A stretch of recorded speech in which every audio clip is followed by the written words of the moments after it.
Okay, this is redstone dust. It can travel north, east, south and west, upwards and downwards. However, it cannot travel straight upwards or straight downwards. Won't work. It has a state of either off, shown here, or on, here. Also on the F3 screen, it shows on the right middle, where it says power, between 15 and 0. 0 being off, 15 being on, to the fullest extent. Next up, a repeater. This is a repeater. It takes an output of 1, at least 1, and turns it into an output of 15, where it can be repeated again. This would be quite powerful if it was instant. However, it is not, and it has at least 1 tick of delay and 4 settings between 1 and 4. 1 being 1 tick, 4 being 4 ticks. Ticks are Minecraft's time measurement. So if you want a longer delay, you need more ticks, and they can be chained together to create more delay. Thirdly, the comparator. A comparator has three inputs, 1 on the back, 1 on each side. The comparator has 2 modes, subtract and compare. Subtract mode will take the rear output and take the side input from it. Say the rear output was 15 and the side input was 14. The output would be 1 because 15 minus 14 is 1. However, if the rear output was 14 and the side input was 15, the output would be 0 because 14 minus 15 is minus 1 and Minecraft doesn't do minus numbers, so it's 0. When in compare mode, the comparator will compare the rear input to the side input. If there is no side input, the rear input given will be the output given. The input given will be the output given. So if the input to the rear was 14, the output would be 14. But if the side input was greater, it would not. Fourth on the list is the redstone torch. The redstone torch emits a signal strength of 15 in any direction except straight down, but it can do straight up as long as there's a block on top of it that can take the power. So it takes the power from that. It has 2 modes, on and off, and can be turned off by powering the block that the torch is on. It also produces a light level of 7, but that's still enough for mobs to spawn, so not really that great.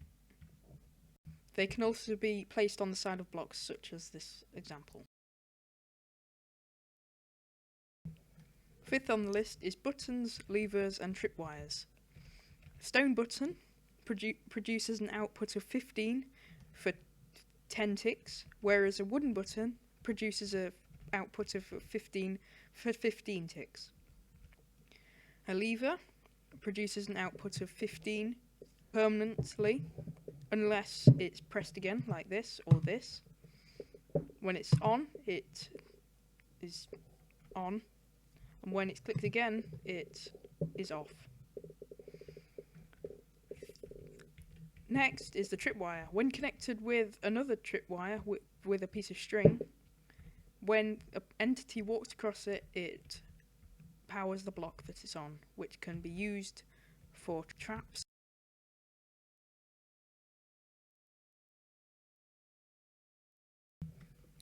Next, droppers and dispensers.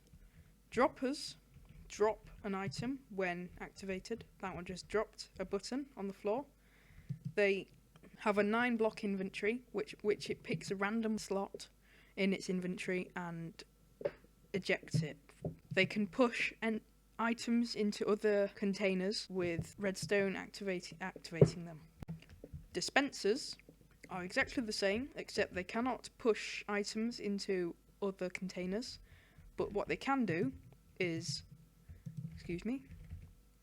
they can dispense certain types of blocks. For example, this one is dispensing an arrow, whereas with a dropper, it would only drop it in item form.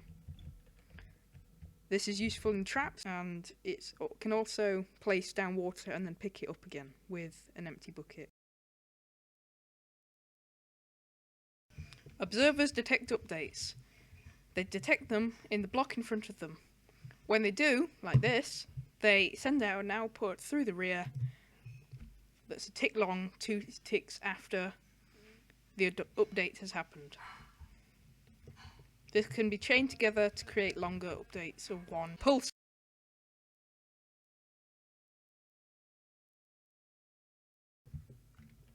Right, pistons push the block in front of them when they're powered.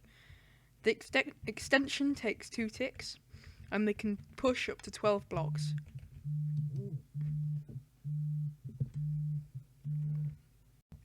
Sticky pistons are exactly the same, except that they can push and pull blocks.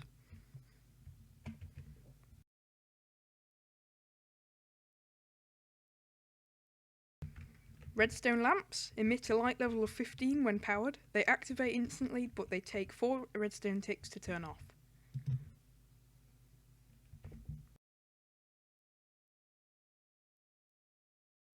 Pressure plates.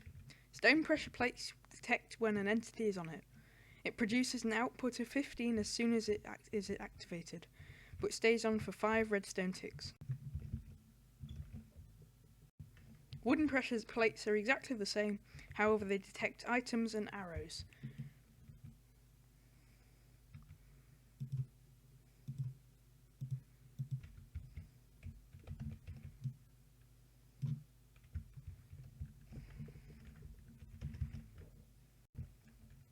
Weighted pressure plates are different, as the strength the output is depends on the number of entities on it.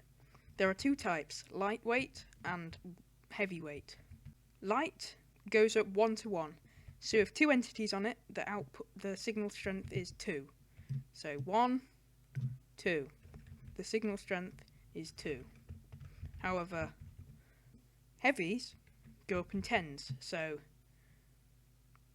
76 entities, imagine 76 entities on it, it would be 8 because it's rounded up to 80.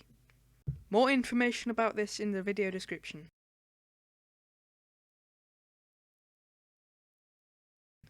Fence gates are exactly what it says on the tin. They're gates for fences. They open and close when powered and unpowered, and when unpowered it is 1.5 block tall. When powered it has no hitbox, so entities can go through it.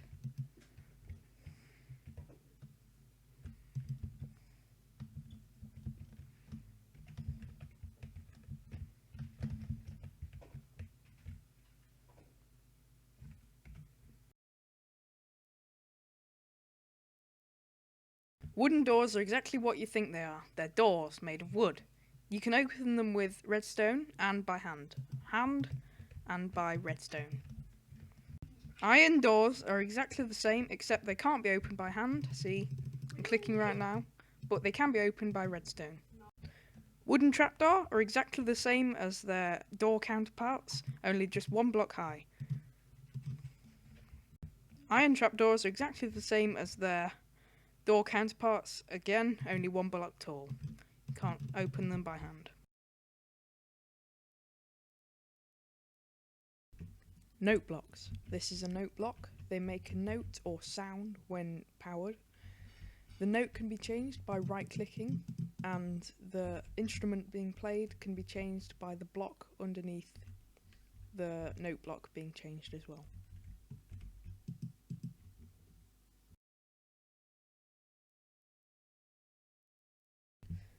Daylight sensors output a signal strength based on what time it is. In this case, it's 10, because it's 10 through the day.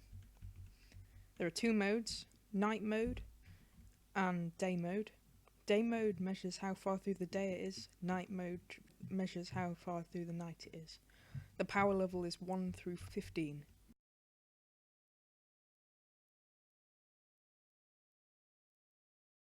Redstone blocks output 15 in any direction. They can be pushed by pistons, but cannot be pulled down directly by the piston due to bud powering. They are one of few solid movable redstone blocks that can power things.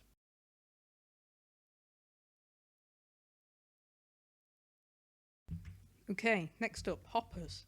Hoppers transfer items from the container above to whatever direction the hopper is facing. In this case, into the chest. See, it's gone into the chest. They always take items from the bottom if possible, and it's easy to show with a diagram here. So if I put this block in here, you'd think it would go into here, but no. It goes down through into this hopper, which takes it into that chest. Only when this chest, excuse me, and this hopper will the items go into that chest.